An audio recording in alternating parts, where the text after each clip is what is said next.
Hello, I'm audible. Yes, sir. Okay, we start.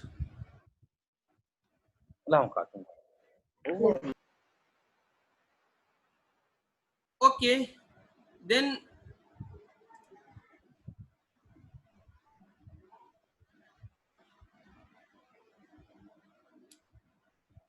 ये हो गया accessing super class member from a सब class object. किस तरीके से हम सब क्लास सुपर क्लास से सब क्लास में किसी भी मेंबर को एक्सेस करते हैं। ए सब class includes all of the member of its superclass but it cannot directly access those member of the super class that have been declared as private।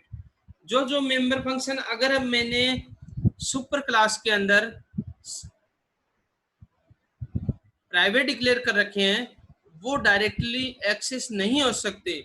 जो member function public होते हैं वही direct access होते हैं। जो मैंने थोड़ी देर पहले आपको बात बताई थी एनकैप्सुलेशन में, वो बात यहाँ रिपीट हो रही है कि कभी भी किसी भी क्लास के अंदर कोई भी मेंबर फंक्शन अगर प्राइवेट डिक्लेयर कर रखा है तो वो outside of class not accessed, और जो पब्लिकली डिक्लेयर है वही आउटसाइड ऑफ क्लास एक्सेस हो सकता है। यही वही चीज बता रहा है कि अगर प्राइवेट मेंबर फंक्शन है तो वो डिक्लेयर नहीं हो सकते। क्लास ए इंट मनी, एक मैंने मेंबर डिक्लेयर किया जिसमें प्राइवेट मैंने डिक्लेयर किया किसको, पॉकेट मनी को। इसके अंदर मैंने फंक्शन लिया वॉइड फिल जिसके अंदर मैंने मनी और पॉकेट मनी दोनों चीजों को ले दिया। अब इसको मैं डिस्प्ले करवाऊंगा this dot money equal to money, this dot pocket money equal to pocket money.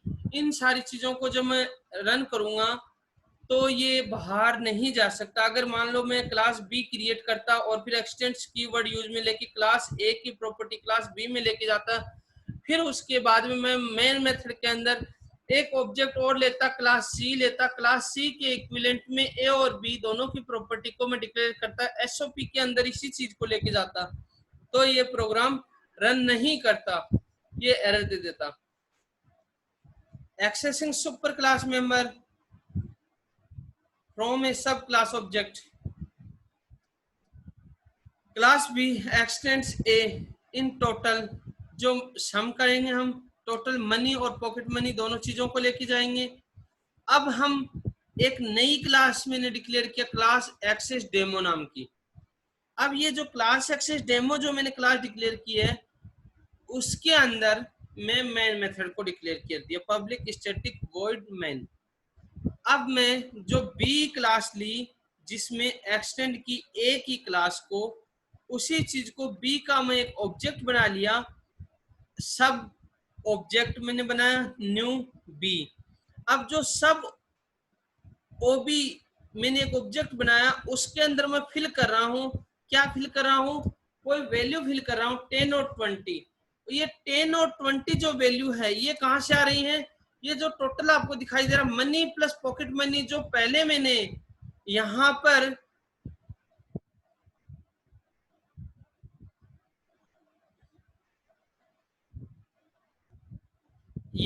मैंने पॉकेट मनी और मनी दो चीजें डिक्लेयर की थी, वही वैल्यू मैं यहाँ पर डिक्लेयर कर रहा हूं।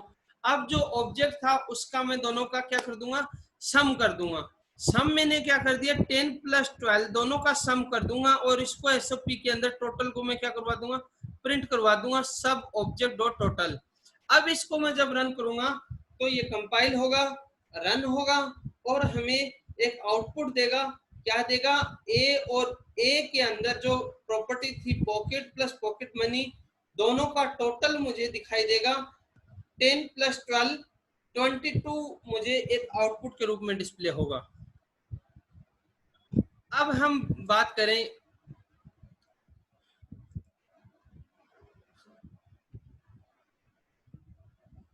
Possible solution to the program. इसके अंदर अप्रोक्सीमेट पॉसिबल सॉल्यूशन जो था वो आपके सामने है, using superclass. Superclass को किस तरीके से यूज करते हैं हम, the creation and initialization of the superclass object is a pre required requisite to the creation of the superclass object. When a super subclass object is created, it's create the superclass object, invoke the relevant superclass constructor. The initialized superclass attributes are then inherited by the subclass object, finally followed by the creation of the subclass object initialize of its own attributes through a relevant constructor subclass. The constructor of the subclass are never inherited by the subclass. This is the only exception to the rule that a subclass inherits all the property of its superclass. अभी आपके सामने एक और example है। अब इसमें हमने सबसे पहले लिख रखा पैकेज माई पैक। तो इसके अंदर ये प्रोग्राम जब हम बनाएंगे तो पैकेज क्रिएट करेंगे। पैकेज का एक छोटा सा पार्ट है, उसके बाद में नेक्स्ट में पैकेज का पूरा टॉपिक है, उसमें हम डिस्कस करेंगे पैकेज क्या है। सबसे पहले जब हम कोई भी प्रोजेक्ट बनाते हैं तो जितनी भी क्लास क्रिएट करते हैं हम, वो पर्टिकुलर पैकेज के अंदर ही हमें क्रिएट करनी पड़ती हैं, पैकेज हमें डिक्लेयर करना पड़ता है। और उसके बाद में जब हम कोई भी क्लास क्रिएट करते हैं तो पैकेज बाय डिफॉल्ट क्रिएट होता है। कुछ पैकेज की हमें रिक्वायरमेंट होती है जो हम इंपोर्ट कर लेते हैं हमारी प्रोग्राम के अंदर। कुछ पैकेज ऐसे होते हैं जो बाय डिफॉल्ट क्रिएटेड होते हैं। तो इसके अंदर मैंने एक पैकेज क्रिएट किया माई पैक, और उसके अंदर मैंने एक क्लास बनाई एम्प्लॉय नाम की। एम्प्लॉय नाम की जो क्लास बनाई,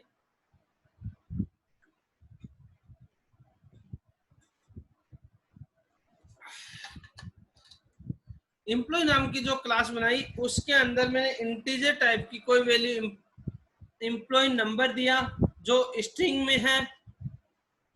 एम्प्लॉय का एक मेथड बनाया, एक मैंने एसओपी लिया, एसओपी के अंदर employee number of argument constructor type का लिया। एम्प्लॉय का नंबर मैंने 0 डिफाइन किया, एम्प्लॉय का नेम मैंने नल ले लिया। अब जो असाइनमेंट और अननेसेसरी जो भी बातें थी उन सारी चीजों को हम लेके चलेंगे, लेकिन उससे पहले हम क्या करेंगे, उसको एसओपी में लेके जाएंगे, एसओपी system.out.println में लेके जाएंगे। और वो जो कंस्ट्रक्टर एंड्स था, पहले बिगनिंग हुई थी, अब उसका क्या कर दिया हमने, एंड कर दिया। आफ्टर दैट एम्प्लॉय हमने जो ऊपर सबसे पहले एक क्लास बनाई थी, उसके अंदर एक मेथड बनाया और उसके अंदर इंटीजर एम्प्लॉय नंबर लिया था। उसी एम्प्लॉय नंबर को, इंटीजर टाइप को हम उस क्लास के जो मेथड बना रखा है एम्प्लॉय, उसके अंदर पुट कर देंगे। और उसके बाद में हम एसओपी में उसी कंस्ट्रक्टर को, बिगनर को हम क्या करवाएंगे, प्रिंट करवाएंगे। जो प्रिंट हो रहा है वो एम्प्लॉय नंबर को हम दिस डॉट फंक्शन के साथ में यूज में लेंगे, this dot employee number equal to employee number. दूसरा लेंगे एम्प्लॉय का name, this dot employee name equal to unknown. और अब इस चीज को हम प्रिंट करवा देंगे एसओपी के साथ में, कंस्ट्रक्टर को एंड कर देंगे। फाइनली जब एम्प्लॉय क्लास हमारा क्रिएट होगा तो वो उसके अंदर एक पैकेज डायरेक्टरी क्रिएट कर लेगा, वो एक पैकेज डायरेक्टरी के रूप में काम करेगा। इस तरीके से हम कुछ प्रोजेक्ट के प्रैक्टिकल यूज में ले सकते हैं। जब आप लोगों को विप्रो प्रोजेक्ट बनाने के लिए देगा तो इसी तरीके की प्रोग्रामिंग आपको करनी पड़ेगी। कि पैकेज आपको वो ऑलरेडी डॉक्यूमेंटेशन जो एसआरएस हम बोलते हैं, वो एसआरएस एक प्रोजेक्ट का आपको देगा। उसके अंदर वो बोलेगा कि इतने पैकेज क्रिएट करने हैं, इस नाम से पैकेज क्रिएट करने हैं, क्लास इस नाम से क्रिएट करनी है। आप अपनी मर्जी से कुछ भी डिफाइन नहीं कर सकते प्रोजेक्ट के अंदर। तो इंडस्ट्री का रूल होता है कि वो एसआरएस होता है, उस एसआरएस के अकॉर्डिंग सॉफ्टवेयर रिक्वायरमेंट स्पेसिफिकेशन के बाद में फाइनल डॉक्यूमेंटेशन जो होता है, उसके अंदर सब कुछ लिखा होता है कि प्रोजेक्ट की रिक्वायरमेंट क्या है, और उस रिक्वायरमेंट के हिसाब से according to requirement how many package we are created, how many classes are created, and which type of test case are used in this package. We they all are defined in documentation. अब इसके अंदर जब हमने SOP के through लिया तो पहले beginning लिया, एंड किया, उसके वही एम्प्लॉय नंबर और एम्प्लॉय नेम को, और फाइनली हम इसको डिस्प्ले करवा देंगे। वॉइड डिस्प्ले मेथड यूज में लिया। इसके अंदर एसओपी के थ्रू हम एम्प्लॉय नंबर और एम्प्लॉय नेम जो भी है वो हम इसको डिस्प्ले करवा देंगे, और हम एंड कर देंगे end of the employee class को। तो इसी तरीके से जो भी काम होगा वो सारा होगा। अब हम नेक्स्ट पे चलते हैं। प्रैक्टिकल सब सेम ही है। Using super to call superclass constructor.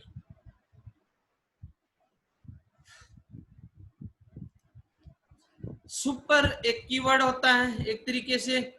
If present must always be the first statement executed inside a subclass constructor. It clearly tells you the order of invocation of constructors in a class hierarchy. Constructors are invoked in the order of their diversion. अब constructor किस तरीके से काम करता है, एक class x create किया, उसके अंदर मैंने एक कंस्ट्रक्टर एक्स लिया, उसको एसओपी में लिया। एक्स एक इनसाइड कंस्ट्रक्टर होता है। एक वाई कंस्ट्रक्टर लिया जिसमें एक्स के इनहेरिट कर ली प्रॉपर्टी को एक्सटेंस कीवर्ड के साथ में, और वाई को मैंने प्रिंट करवा दिया इनसाइड कंस्ट्रक्टर को। अब मैंने एक जेड क्लास ली, जेड में मैंने वाई की प्रॉपर्टी को क्या कर लिया, इनहेरिट कर लिया। अब जेड को मैं इनसाइड कंस्ट्रक्टर को फिर से प्रिंट करवा दूंगा। अब मेरे पास फाइनली क्या चीज आ गई, पहले एक्स आया, एक्स की प्रॉपर्टी वाई में लेके आया। अब वाई की प्रॉपर्टी में जेड में लेके जा रहा हूं, तो वाई की प्रॉपर्टी नहीं जा रही है जेड में, जेड में एक्स और वाई दोनों की प्रॉपर्टी जा रही है। अब class order of constructor call demo, मैंने एक और क्लास क्रिएट की, इसके अंदर मैं मेन मेथड में गया। मेन मेथड में मैं Z small Z equal to new एक ऑब्जेक्ट क्रिएट किया। जैसे मैं इस ऑब्जेक्ट को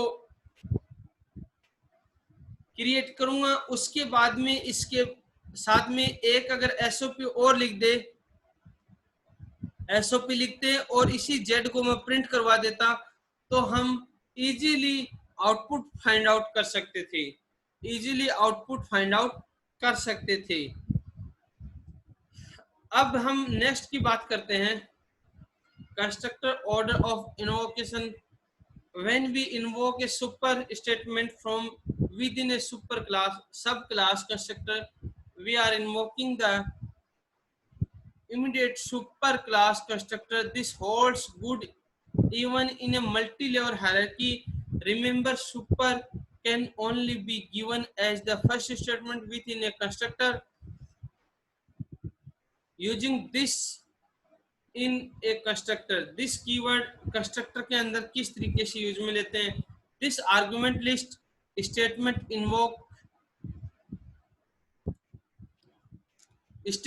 invoke the constructor of the same class.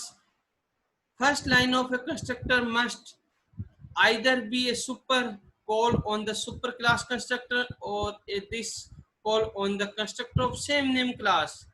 If the first statement within a constructor is neither super nor this, then the compiler will automatically insert a super, that is invocation of the super class no argument constructor. एक example है इसका, what is the result if we try to compile execute the following code. एक class create किया मैंने ए, इसके अंदर मैंने एक कंस्ट्रक्टर क्रिएट किया A1,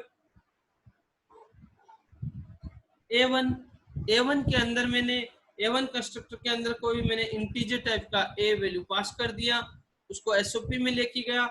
SOP में मैं A1 को मैं प्रिंट करवा दूंगा जो A की वैल्यू को प्रिंट करेगा। अब मैं B1 एक क्लास बनाया जिसमें A1 की प्रॉपर्टी को एक्सटेंड कर दिया।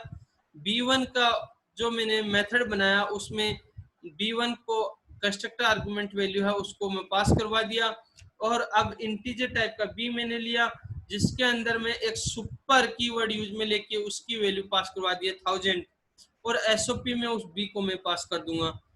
अब मैं एक और C1 क्लास लूंगा, C1 में एक्सटेंड करूंगा B1 की प्रॉपर्टी। अब B1 की जो प्रॉपर्टी मैं एक्सटेंड कर रहा हूं तो उसमें A1 और B1 दोनों की प्रॉपर्टी आ रही है, तो C1 में मैं SOP को लूंगा, C1 को मैं आर्गुमेंट कंस्ट्रक्टर के रूप में पास करवा दूंगा। C1 में एक इंटीजर टाइप का C जो सुपर कीवर्ड के साथ में 100 प्रिंट करवाऊंगा जिसको मैं SOP में ले जाकर के कंस्ट्रक्टर C कर दूंगा। अब क्लास टेस्ट इनहेरिटेंस यूज में लूंगा जो मेन मेथड के अंदर ले जाएगा और C का एक ऑब्जेक्ट बनाऊंगा और उसको मैं पास करवा दूंगा। अब इस तरीके का ये प्रोग्राम अगर बन के चलता है तो ये पर्टिकुलर एग्जीक्यूट करेगा, क्वेश्चन करेगा, फाइनल इसका आउटपुट जो इसके अंदर सुपर कीवर्ड के साथ में डिक्लेयर कर रखा है वो हमें आउटपुट के रूप में डिस्प्ले कर देगा जो एज ए C के रूप में। क्यों? क्योंकि A की प्रॉपर्टी B में इनहेरिट हुई, B की प्रॉपर्टी C में इनहेरिट हुई। अब C के अंदर A और B दोनों की प्रॉपर्टी इनहेरिट हुई थी तो C को फाइनली मैंने प्रिंट करवाया जो मेन मेथड में लेके गया और उसका ऑब्जेक्ट बनाया, ऑब्जेक्ट बना के मैंने उसको फाइनल प्रिंट करवा दिया। ठीक है,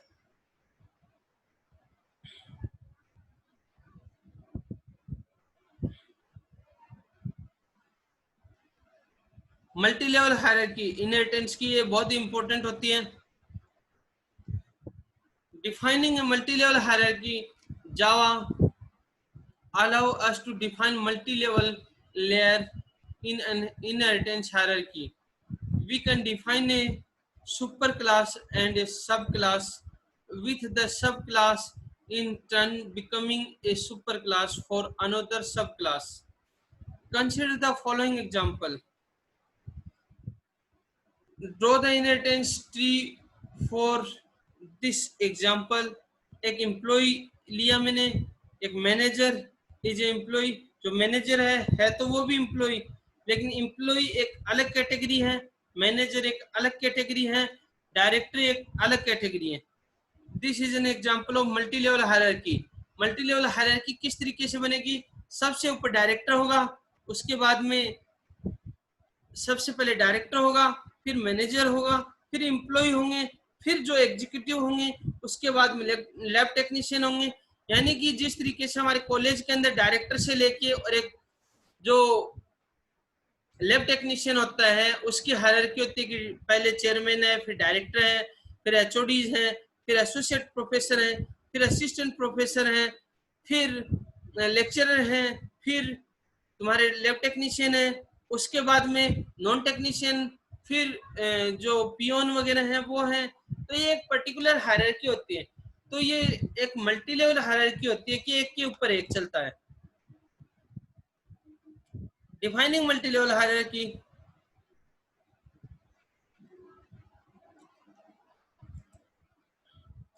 डिफाइनिंग मल्टी लेवल हायरार्की किस तरीके से इसको हम डिफाइन करते हैं? एक क्लास लिया एम्प्लॉय, एक्सटेंड किया एक ऑब्जेक्ट, दूसरा क्लास लिया मैनेजर, मैनेजर के अंदर एक्सटेंड कर दिया एम्प्लॉय को, तीसरा क्लास लिया मैंने डायरेक्टर, डायरेक्टर के अंदर एक्सटेंड कर दिया मैनेजर को।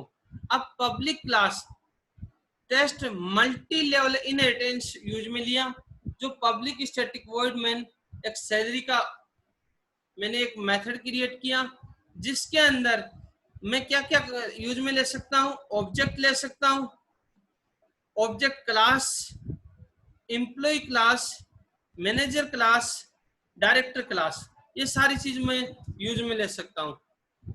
Defining a multilevel hierarchy, किस तरीके से हम मल्टी लेवल हायरार्की को डिफाइन कर सकते हैं? The following blocks decides what type of object is passed to this function. We test whatever the object is really an instance of director class or manager class or employee class. If object instance of director, SOP में लेके जाएंगे हम system.out.println, जो director की salary है वो define कर सकते हैं. एल्स इफ ऑब्जेक्ट दूसरा क्रिएट किया इंस्टांस ऑफ मैनेजर का, एसओपी के अंदर जो मैनेजर की सैलरी है उसको प्रिंट कर देंगे. एल्स इफ इंस्टांस ऑफ एक और ऑब्जेक्ट लिया मैंने एम्प्लॉय का, एम्प्लॉय की जो सैलरी है वो हम एसओपी के अंदर प्रिंट कर देंगे. एल्स एसओपी लेंगे इनवैलिड, अगर ऐसा नहीं है तो वो इनवैलिड हो जाएगा. अब इसके अंदर क्या होगा कि अगर वो टेस्टेड है तो डायरेक्टर का, फिर मैनेजर का, फिर एम्प्लॉय का, ये सारी चीजें हमें एक हायरार्की के रूप में दिखाएगा कि पहले डायरेक्टर की सैलरी होगी, फिर मैनेजर की होगी, फिर एम्प्लॉय होगी. कभी भी ऐसा नहीं होता कि एम्प्लॉय की डायरेक्टर से ज्यादा सैलरी होती है, हालांकि अपनी कॉलेज में जरूर हो जाता है. Defining a multilevel hierarchy contribution. Public static void man, main method लेंगे हम, वहां से जो मैंने सैलरी क्रिएट की थी उसको हम क्या करेंगे एसओपी के अंदर लेके आएंगे. Employee object E is created, एक एम्प्लॉय ऑब्जेक्ट क्रिएट किया मैंने, employee E equal to new employee. SOP में फिर से मैनेजर एम लिया, एम मैनेजर का एम एक ऑब्जेक्ट क्रिएट किया. डायरेक्टर लिया, डायरेक्टर का एक डी मैंने ऑब्जेक्ट क्रिएट किया. और फाइनली जो मैं मैनेजर, डायरेक्टर और एम्प्लॉय तीन मैंने क्रिएट किया, तीनों को मैं सैलरी को डिफाइन कर दूंगा एसओपी के अंदर. system.out.println salary E is called, salary display कर दूंगा. डायरेक्टर की, मैनेजर की, तीनों की मैं सैलरी करूंगा. Salary D equal to and of man and of class. What is the output? इसका आउटपुट क्या आएगा? सर सो गए क्या? No sir. बलराम NAT नहीं सर सोई नहीं. नहीं सोए. मम्मी से चाय मंगवा रहा है क्या?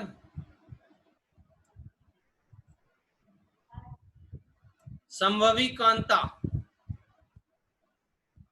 संभवी. Yes sir. अच्छा, मतलब सुन रहे हो? Yes sir. और ये भाई साहब वीवो किसका है? ये नाम चेंज करो यार, पता ही नहीं चलता है. मनोज. Yes sir. बिल्कुल. तो ये हमारा था इनहेरिटेंस बेटा, छोटा सा एक टॉपिक था. Thank you. अब हम देखते हैं 4:30 हो गए हैं, आप कहो तो वाणी को विराम दे लें.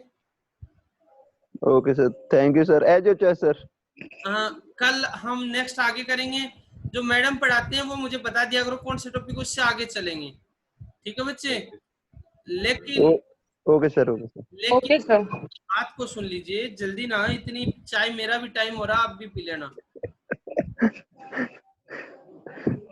देखो ऐसा है बेटा, एक या तो अपना टाइम खराब मत करो, क्योंकि 1 घंटे मैं भी बकबक करता हूँ, आप भी सुनते हो हैं मेरी कर्कश आवाज को. तो इससे अच्छा यही है कि यार आप इसको पढ़ना स्टार्ट कर दो. समझ रहे हो मेरी बात को? Yes sir. अब कल मैंने मैडम को बोला था गूगल क्लासरूम क्रिएट करने के लिए, शायद क्रिएट कर दिया होगा, मैं आज पूछूंगा.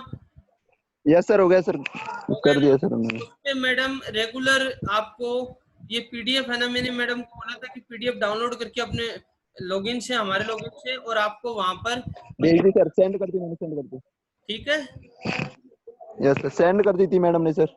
हाँ, तो उसको पढ़ा करो. दूसरी चीज, जो ये वीडियो है, कुछ हर टॉपिक के डिस्क्रिप्शन में वीडियो दे रखे हैं, इसमें देख लेना आप. और जावा कोड्स है ना, जावा टी पॉइंट साइट है एक, सुना है जावा टी पॉइंट का? सुना है सर, सुना है। वो साइट है, वो भी इसके अंदर काफी हेल्पफुल है। एक जावा के नाम से नॉर्मली इसके कुछ लिंक्स दे रखे हैं, उनसे भी पढ़ सकते हो। इसमें वीडियो दे रखे हैं, तो ये वीडियो तो मान लो आप नहीं एक्सेस कर सकते, लेकिन मैडम यहीं से वो वीडियो आपको जो ग्रुप में पोस्ट करती है वो वीडियो देख लिया करो।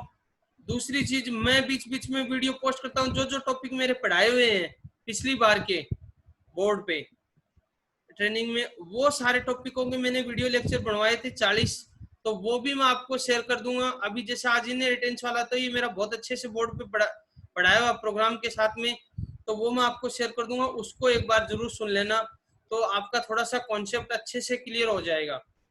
ज्यादा कुछ करने की जरूरत नहीं, आप उसको 10 मिनट के ही वीडियो होते हैं, 10-12 मिनट, उसको एक बार सुन लो बैठ के ढंग से, और फिर आप अपने लैपटॉप पे उसकी प्रैक्टिस स्टार्ट कर दो।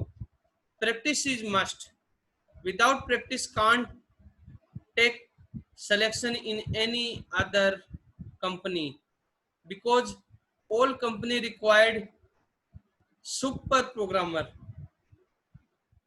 not a beginner. Okay, good night. Yes, sir. Good night sir. Good night. Good night. चुप रहो।